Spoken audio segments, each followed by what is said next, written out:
8 months of this, more than half a year. 8 months of genocide apologia. 8 months of the most outrageous lies you're ever likely to hear. 8 months of seeing children's bodies ripped to pieces and starved to skeletons on our social media feeds. 8 months of Western government officials pretending obvious evidence of war crimes is just some ineffable mystery that we'll hopefully have answers to someday. 8 months of Israeli officials openly stating their genocidal intentions in Hebrew for the Israeli audiences and paying lip service to human rights in English for the Western liberal audience.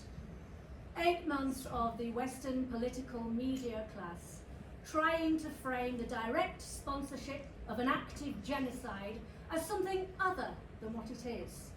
8 months of passive-aggressive headlines. Palestinian child walks into bullet. 8 months of insulting our intelligence. 8 months of insulting our humanity. 8 months of irreplaceable loss.